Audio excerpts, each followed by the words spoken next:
도둑질은 신뢰를 파괴하고 관계를 파괴하고 심지어 이 사회를 질서를 파괴하는 것입니다. 그래서 하나님의 이 믿음의 공동체 파괴시키지 않고 사랑으로 하나 되게 하시는 질서를 주신 것이 도둑질하지 말라. 과연 어떤 것들을 도둑질하고 있는가? 저는 크게 두 가지로 말씀을 드리고자 합니다. 첫 번째로 하나님의 것을 도둑질하지 말라 하는 거죠. 저는 하나님의 것을 도둑질하는 것이 무엇이 있을까? 성경에 찾아보니까 첫 번째가 무엇이냐면 11조를 도둑질하지 말라.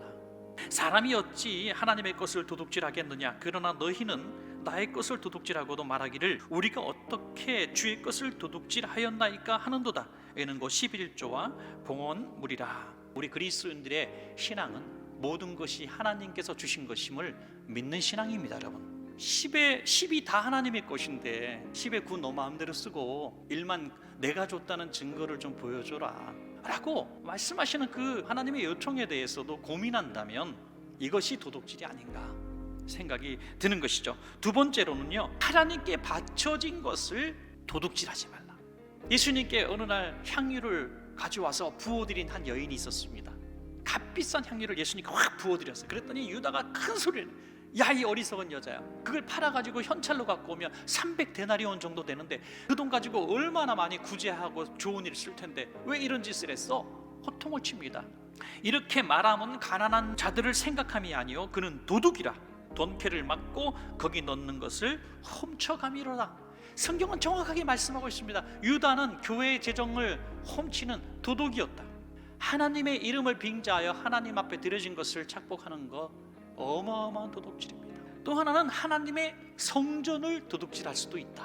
예배당의 목적대로 사용하지 않고 예배당에서 기도하고 하나님께 영광 돌리지 않고 오히려 자기의 유익을 위해서 예배당을 이용하는, 우리 예배당은 하나님의 영광을 위해서 사용되어야 될 줄로 믿습니다. 여러분, 네 번째는 하나님의 말씀을 도둑질하는 사람이 있습니다. 하나님은 사람 위에 역사하시는 하나님이십니다. 하나님의 말씀을 도둑질하는 것은 바로 하나님의 말씀 신앙의 근거로 누군가를 자기 마음대로 사용하려고 하고 강조하고 강요하려고 하는 것이 말씀 도둑꾼이 될 수가 있다는 것이죠. 마지막 다섯 번째는요, 하나님이 내게 맡기신 것을 하나님의 뜻대로 사용하지 않는 것은 도둑질이다 하는 것이죠. 하나님이 내게 맡겨주신 시간, 건강, 지식, 권력 이런 것들은 하나님의 영광을 위해서 내게 빌려주신 거예요. 그러면 하나님의 영광을 위해서 사용하지 않는 것은 내게 주신 것들을 내가 도둑질하고 있는 것이라는 거죠. 끝으로 어떤 것들을 도둑질하고 있는가? 이웃의 것을 도둑질하지 말라. 하나님의 것과 이웃 것이 분명히 차이가 납니다. 그래서 우리는 다른 사람의 것은 절대로 내 것이 아니다, 이걸 가르쳐야 된다는 거예요. 또 하나는 남의 거 훔치는 것만 도둑질이 아니라 주어야 될 것을 주지 않는 것이 도둑질이라는 거예요. 너는 내 이웃을 억압하지 말며 착취하지 말며 품꾼의 싹스를 아침까지 밤새도록 내게 두지 말라.